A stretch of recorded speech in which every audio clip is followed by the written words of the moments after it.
नमस्कार साथियों, दक्ष क्लासेस के YouTube चैनल पर फिर से आपका स्वागत है। और सामान्य हिंदी की इस सीरीज में आज हम वर्णमाला का पार्ट 2 आपके लिए लेकर के आए हैं। और इस वर्णमाला के अंतर्गत अभी तक हमने जो है वर्ण के बारे में पढ़ा, वर्ण क्या है, अक्षर क्या है और ध्वनि क्या है। और उसके बाद हम यहाँ पर वर्णमाला को आगे जो है जैसे स्वर और व्यंजन के रूप में आगे हम दो अलग अलग भागों में डिवाइड हमने किया था इसका। तो हम स्वरों को लेकर के बातचीत कर कुछ बात हम कर चुके हैं और कुछ बातचीत हम आज करने वाले हैं। तो चलिए आगे बढ़ते हैं।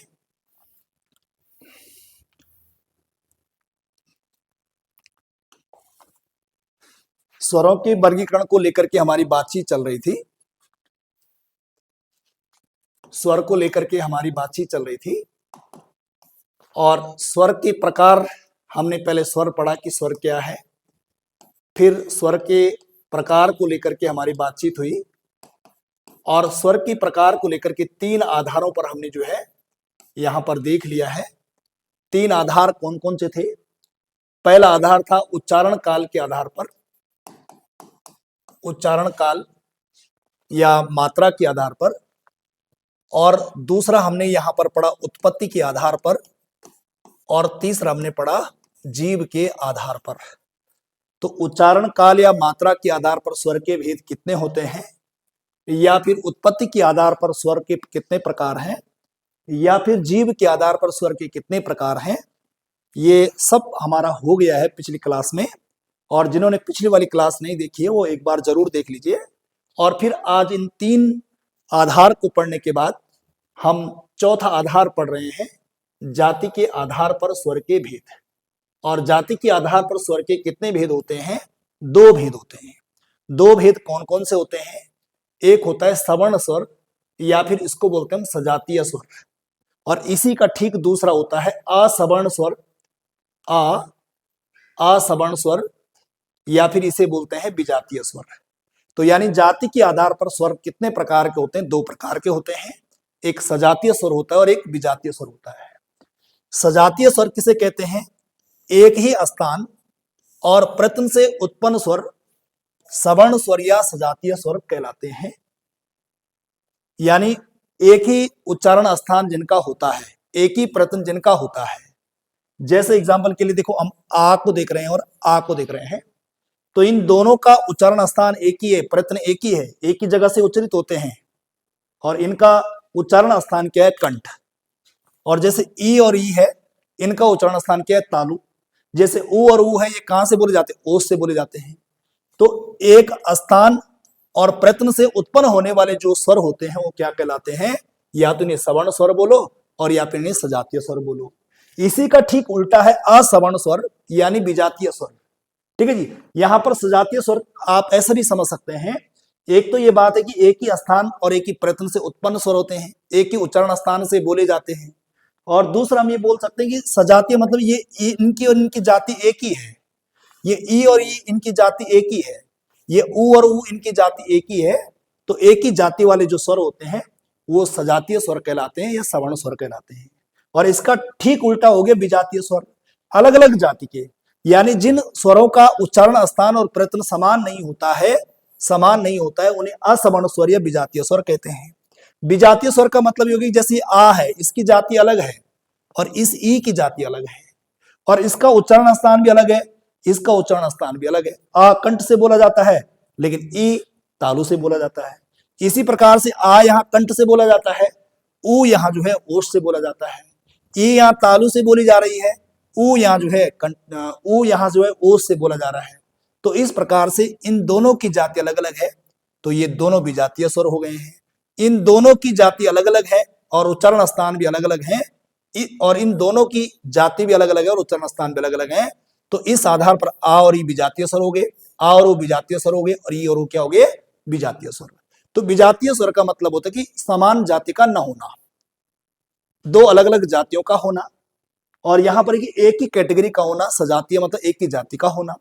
तो जाति के आधार पर स्वर के दो भेद हैं, एक सजातीय और एक विजातीय, या फिर यूं कहें एक सवर्ण और एक असवर्ण। इतनी सी बात यहां पर ध्यान रखनी है। इसके अलावा आगे बढ़ते हैं। पांचवा आधार है हमारा स्वरों के वर्गीकरण का, मुख विवर के आधार पर। मुख विवर के आधार पर यानी मुख जो विवर होता है, मुख विवर का मतलब होता है कि जो मुख का छिद्र होता है, जैसे हमारा ये मुख है, तो इस मुख का जो ये छिद्र है इसको हम विवर बोल सकते हैं। तो ये विवर का मतलब हम जो है छिद्र से लगा सकते हैं, हमारा मुंह का जो छेद होता है ना, इसे हम छिद्र बोल सकते हैं।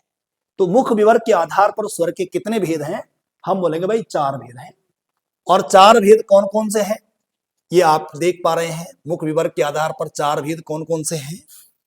पहला है, ऊपर आप देख रहे हैं, विवृत स्वर। पहला कौन सा है, विवृत स्वर। अब विवृत स्वर किसको बोलते हैं, अंग्रेजी में इसको आसान है, ओपन बोलते हैं इसको हम, ठीक है जी। ओपन जो हमारे वोवेल्स होते हैं उनको हम जो है एक प्रकार से विवृत स्वर बोलते हैं। और जिन स्वरों के उच्चारण में मुख द्वार पूरा खुलता है, जिन स्वरों को बोलने में हमारा जो मुख होता है, जो हमारा मुख का छिद्र होता है वो पूरा खुलता है, तो वो वाले स्वर क्या कहलाते हैं, विवृत स्वर कहलाते हैं। तो एग्जाम्पल के लिए जैसे आ है, तो आ जब हम बोलते हैं आ, तो इस यहां पर हमारा जो मुंह है ये पूरा खुलता है। तो जिन स्वरों के उच्चारण में मुख द्वार पूरा खुलता है वो विवृत स्वर कहलाता है। और विवृत स्वर एक ही होता है, और एक कौन सा होता है, दीर्घ आ नहीं है, क्या है, आ है। दूसरा हमारे पास है अर्ध विवृत, जिसको हम बोलते हैं हाफ ओपन, ये आधा खुलता है। जिन स्वरों के उच्चारण में मुख द्वार आधा खुलता है वो अर्ध विवृत स्वर कहलाते हैं। और ऐसे अर्ध विवृत जो स्वर है वो कौन कौन से हैं, अ, ए है ना, एक आ है, एक ए है, एक औ है, एक औ है, ठीक है जी। और एक ये अंग्रेजी वाला जो आगत वाला है, ये औ यहां पर आ जाता है, ठीक है जी, ये औ आ जाता है, अंग्रेजी से आ रखा है। तो आ, ए और औ, 1 2 3 और 1 4, ये क्या कहलाएंगे, हमारे अर्ध विवृत स्वर कहलाएंगे। और उसके अलावा अर्ध समृत यानी हाफ क्लोज जो होते हैं, जिन स्वरों के उच्चारण में मुख द्वार, जिन स्वरों के उच्चारण में मुख द्वार आधा बंद रहता है, आधा बंद रहता है, जैसे ए है और ओ है, ए और ओ, ए और ओ, ए और ओ, इन दोनों को उच्चारण करने में मुख द्वार जो है आधा बंद रहता है, इसलिए ये क्या कहलाएगा, अर्ध समृत स्वर कहलाएगा। उसके अलावा चौथा वाला है इसमें समृत स्वर यानी क्लोज, जिसको हम बोलते हैं, यानी जिन स्वरों के उच्चारण में मुख द्वार जो है लगभग बंद रहता है वो हमारे क्या कहलाते हैं, समृत स्वर। जैसे हम ई बोल, देखो ई, या फिर ई, उ और उ, तो ये वाले जो स्वर होते हैं, ये 4 जो ये स्वर हैं, इनमें मुख लगभग लगभग करीब करीब बंद रहता है, तो ये वाले स्वर क्या कहलाते हैं, समृत स्वर यानी क्लोज। तो समृत स्वर, अर्ध समृत स्वर, अर्ध विवृत स्वर और विवृत जो स्वर होते हैं ये किस आधार पर है, मुख विवर के आधार पर स्वर के 4 प्रकार होते हैं। ये चारों प्रकार आपके सामने है। इसके अलावा आगे बढ़ते हैं, एक और आधार है ओंठों की स्थिति के आधार पर स्वर के प्रकार। और ओंठों की स्थिति के आधार पर स्वर के कितने प्रकार माने जाते हैं, हमारा आंसर होगा 2। 2 प्रकार कौन कौन से हैं, 2 प्रकार कौन कौन से हैं, एक है आवृतमुखी स्वर, आवृतमुखी स्वर, और दूसरा वृत्त मुखी स्वर। आवृत मुखी स्वर वो होते हैं जिनमें वृत्त जो है एक आवृत मुखी स्वर, आवृत मुखी स्वर, और दूसरा कौन सा है, वृत्त मुखी स्वर, ठीक है जी। 2 प्रकार के हैं, एक आवृत मुखी है और दूसरा कौन सा है, वृत्त मुखी है। तो वृत्त मुखी वो स्वर हैं जिनके उच्चारण में ओंठ जो है या तो वृत्तमुखी होते हैं या फिर गोलाकार होते हैं। तो आवृतमुखी से पहले, अवृतमुखी से पहले जो है वृत्तमुखी को दे लेते हैं। वृत्तमुखी का मतलब होता है हमारा जो ओंठ होते हैं वो लगभग लगभग कैसे बनते हैं, गोलाकार बनते हैं। तो जिन स्वरों को बोलने में या जिन स्वरों का उच्चारण करने में हमारे जो ओंठ होते हैं वो लगभग गोलाकार बनते हैं या वृत्ताकार बनते हैं या वृत्त घेराकार बनते हैं, वो स्वर क्या कहलाते हैं, वृत्तमुखी। जैसे उ, उ, ओ, औ, और ये अंग्रेजी का औ होना था इसमें, ये वाला आगत स्वर है। तो ये 1 2 3 4 और 5 ये वाले जो स्वर होते हैं वृत्तमुखी होते हैं। उ उ ओ और औ। ठीक है जी, ये वाला जो है ये सारे के सारे वृत्तमुखी स्वर हैं। और इसका ठीक उल्टा होगा अवृत्तमुखी। और अवृत्तमुखी स्वर वो होते हैं जिनको उच्चारण करने में वृत्तमुखी या गोलाकार नहीं होते हैं, यानी जो ओंठ होते हैं वो गोल नहीं होते हैं। गोल नहीं होते हैं तो कौन कौन से ऐसे बोले, जैसे अ ई, फिर ई, ए और ए। तो 1 2 3 4 5 और 6 ये आवृत्तमुखी स्वर है। तो ओंठों की स्थिति के आधार पर स्वर के दो भेद हैं, एक अवृत्तमुखी और एक वृत्तमुखी, या फिर एक वृत्तमुखी और एक फिर अवृत्तमुखी। तो इस प्रकार से हमारे ये 6 आधार हमने पढ़ लिए। इन 6 आधारों पर स्वर के प्रकार हमने अलग अलग प्रकार देख लिए हैं। और अब आगे बढ़ते हैं, यहां से हमारा ये पूरा हो जाता है स्वरों का वर्गीकरण। और अब इसमें जो है अयोग वाक को देख लेते हैं। एक यहां पर हेडिंग बना दी हमने, अयोग वाह। अयोग वाह, इसको जान लेते कि अयोग वाह क्या है। ठीक है, अयोग वाह का मतलब होता है, जैसे अभी तक जिन स्वरों की हम बात कर रहे थे, अभी तक 11 स्वर हमारे पूरे हो गए हैं। ठीक है जी, अब उसके अलावा अयोग वाह आते हैं लास्ट में, एक अंग आता है और एक आ आता है। इन दोनों को हम अयोग वाह बोलते हैं। और इस अयोग वाह का शाब्दिक जो अर्थ होता है ये होता है जोड़ना। शाब्दिक अर्थ क्या होता है? जोड़ना। यानी अर्थात हिंदी भाषा के ऐसे वर्ण जो किसी स्वर के बाद किंतु किसी व्यंजन से पहले प्रयुक्त होते हैं। ऐसे वर्ण जो किसी स्वर के बाद किंतु किसी व्यंजन से पहले प्रयुक्त होते हैं अयोग वाह कहलाते हैं। ठीक है जी, यानी ये स्वर के बाद आते हैं और व्यंजन से पहले आते हैं। तो हिंदी भाषा में या फिर हिंदी वर्णमाला में ऐसे वर्ण जो स्वरों के बाद आते हैं और व्यंजन से पहले आते हैं, उन्हीं को जो है अयोग वाक के अंतर्गत रखा गया है। जैसे हम यहां पर पढ़ते हैं स्वर को लेकर के, आ से लेकर के हम पढ़ते हैं, हमने यहां से शुरू कर दिया और हम पहुंच गए कहां पर? अंग और आ तक। इसके बाद हमारे पास क्या आता है? का, खा, गा, घा शुरू हो जाता है। तो यहां से यहां तक हम यहां तक पहुंचे, ए, ए, ओ, औ तक, ओ, औ तक। तो यहां से लेकर के औ तक हम पहुंच गए। उसके बाद क्या लगे? अंग, आ। और उसके बाद क्या आ गए? का, खा। तो ऐसा भी समझ सकते हैं कि ये स्वरों के बाद है और व्यंजन से ये पहले हैं। और यही यहाँ पर जो है लिखा गया है कि हिंदी भाषा के ऐसे वर्ण जो किसी स्वर के बाद किंतु किसी व्यंजन से पहले प्रयुक्त होते हैं वो अयोग वाक कहलाते हैं।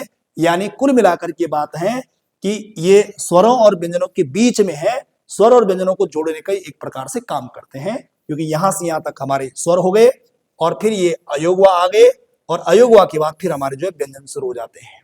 तो ये स्वर के बाद आते हैं और व्यंजन से पहले आते हैं, यही अयोग वाक है। और दूसरी खास बात है कि इनकी संख्या 2 मानी जाती है। 2 कौन कौन सी? एक अंग है और एक आ है।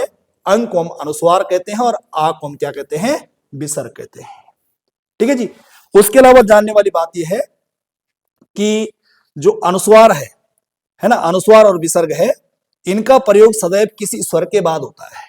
लाइन लिखा हुआ है कि अनुस्वार का प्रयोग, अनुस्वार और विसर्ग का प्रयोग जो है सदैव किसी स्वर के बाद किया जाता है, इसीलिए इन्हें व्यंजन नहीं माना जा सकता है। तथा इनका प्रयोग सदैव किसी व्यंजन से पहले किया जाता है, इसीलिए इनको स्वर नहीं माना जाता है। तो यानी स्वरों के बाद इनका प्रयोग होता है और व्यंजन से पहले इनका प्रयोग होता है। और इसी आधार पर हम ये कह रहे हैं कि ये जो होते हैं इनको न तो स्वर माना जाता है और न ही व्यंजन माना जाता है। यानी अयोग वाह, इनका योग न तो स्वरों में हो रहा है और न व्यंजनों में हो रहा है। तो अनुस्वार व विसर्ग का प्रयोग सदैव किसी स्वर के बाद किया जाता है, इसीलिए इन्हें व्यंजन नहीं माना जा सकता है। ठीक है जी, इसलिए इनको व्यंजन नहीं माना जा सकता है क्योंकि स्वर के बाद इनका प्रयोग किया जाता है। और साथ ही साथ क्या बोल रहे हैं कि इनका प्रयोग सदैव किसी व्यंजन से पहले किया जाता है, इसलिए इनको स्वर नहीं माना जाता है। यानी कुल मिलाकर के बात यह है कि इन अयोग व वर्णों को न तो स्वर में गिनते हैं और न ही व्यंजन में गिनते हैं। इनका योग नहीं होता है स्वरों में भी और व्यंजनों में भी, इसलिए अयोग वा, जिनका योग नहीं होता है कई वर्णमाला में, न स्वरों में योग होता है न व्यंजन में योग होता है, इसलिए अयोग वा है। ठीक है, इतनी बात हो गई। दूसरी बात यहां पर जानने वाली बात यह है कि अनुस्वार व विसर्ग का प्रयोग, अनुस्वार व विसर्ग का प्रयोग, इसको लेकर के थोड़ी सी बातचीत देख लेते हैं कि अनुस्वार और विसर्ग का प्रयोग कहां पर होता है। तो दो लाइन देख लीजिए आप, अनुस्वार और विसर्ग का प्रयोग। ठीक है जी। सबसे पहले देखो अनुस्वार और विसर्ग का प्रयोग कहां पर होता है। अनुस्वार का प्रयोग सामान्यतः हिंदी वर्णमाला में पंचम अक्षरों के स्थान पर होता है। पंचम अक्षरों के स्थान पर होता है अनुस्वार का प्रयोग। जैसे एग्जांपल के लिए हमने एग्जांपल लिखे यहां पर चंचल, ये चंचल हमने लिख दिया। ठीक है जी। तो ये जो चंचल है, अब प्रश्न पूछ लेगा भाई ये अनुस्वार है, ये अनुस्वार है। अब बोलेगा भाई इसके ऊपर कौन सा अनुस्वार लगा हुआ है। ठीक है जी। या किसके स्थान पर आ रखा है। पंचम अक्षर में क्या आएगा, एक तो आएगा का खा गा गा गा, एक आएगा चा छा जा जा या, एक आएगा टा ठा डा डाना, एक आएगा ता था दा ना, और एक आएगा पा फा बाबा मा। तो ऐसे में ये जो 5 वर्गों के जो 5 अंतिम वर्ण हैं, ये सब एक प्रकार से पंचम अक्षर कहलाते हैं, और इन्हीं पंचम अक्षरों के स्थान पर हम अनुस्वार का प्रयोग कर सकते हैं।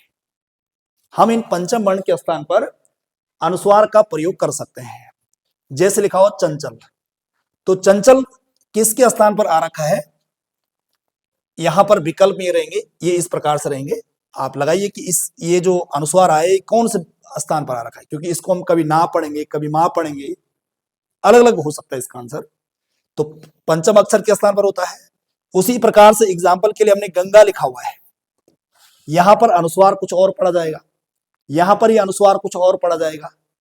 पढ़ा जाएगा नहीं पढ़ा जाएगा, क्योंकि यहां पर देखेंगे, इस गंगा को देखेंगे अगर, तो यहां पर बोलेंगे भाई यहां पर ये अनुस्वार कौन सा है, तो यहां पर आंसर आएगा गा। यहां पर बोलेंगे चंचल में कौन सा अनुस्वार है, तो यहां पर आ जाएंगे यहां। ऐसा इसलिए है कि जिसके ऊपर ये अनुस्वार पड़ा होगा, हमने बोला ना यहाँ पर इन पंचम वर्ण के स्थान पर जो है अनुस्वार का प्रयोग कर सकते हैं। अब पंचम वर्ण के स्थान पर जब अनुस्वार का प्रयोग कर सकते हैं, तो हम देखो भाई यहाँ पर कौन सा पंचम वर्ण था यहाँ पे, तो जहां पर ये ऊपर पड़ा हुआ अनुस्वार, इसके बगल में जो भी वर्ण होगा उसके आगे आपने पट्टी पढ़नी है। जैसे ग है, तो ग किस वर्ग में आता है, क वर्ग में, तो क ख ग घ ग, तो इस ग वर्ग का, ये ग वर्ग में आता है ये वाला ग, क वर्ग में आता है ये ग, तो क वर्ग का पंचम वर्ण कौन सा हो जाएगा, ये गा। तो इस गा के स्थान पर ये अनुस्वार लगा हुआ है, गंगा हम पढ़ते हैं। इसी प्रकार से देखो आगे चंचल लिखा हुआ है, इसमें आगे इसमें क्या लिखा हुआ है, चंचल लिखा हुआ है। ये चंचल के बगल, ये चा के बगल जिसके ऊपर अनुस्वार लगा उसके बगल में क्या लिखा हुआ है, चा।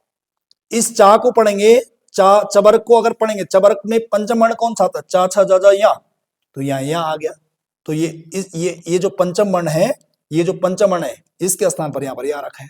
इसी आधार पर कोई सा भी वर्ण आए आपको इस प्रकार से टिक करना है। ठीक है जी, ठीक है। चलो आगे बढ़ते हैं। इसके अलावा देखो एक और खास बात यहाँ पर क्या है कि ये तो ठीक है कि अनुस्वार का प्रयोग सामान्यतः जो है पंचम अक्षरों के स्थान पर होता है, लेकिन जो विसर्ग का प्रयोग है ये अक्सर कहां पर होता है, तत्सम शब्दों में। विसर्ग का प्रयोग कहां पर होता है, तत्सम शब्दों में। तो इस प्रकार से यहां पर हमने ये देख लिया कि अनुस्वार और विसर्ग का प्रयोग कहां पर होता है, और इससे पहले हम यहां पर ये बात कर चुके हैं कि अयोगवा क्या होता है, और ओंठों की स्थिति के आधार पर स्वरों के क्या भेद होते हैं, और इससे पहले हम मुख्य विवर्ग के आधार पर स्वर के क्या भेद हैं, इधर जाति के आधार पर स्वरों के क्या भेद हैं। ठीक है जी, ये इस प्रकार से हमने कवर कर लिया। आज हमने जो है इस प्रकार से स्वर हमने पूरा कंप्लीट कर दिया है, और अब इसके बाद व्यंजन क्या है, व्यंजन के प्रकार क्या है, इसको लेकर के हमारी अगली क्लास में बातचीत होगी। आज छोटी सी क्लास हमने कवर करी, आज संडे भी है, और फिर कल मंडे से खूब लंबी क्लास लेकर के आएंगे। आज के इतना करते हैं, अपना ख्याल रखिए, जल्दी मुलाकात होगी। बहुत बहुत धन्यवाद आपका मुझे सुनने के लिए।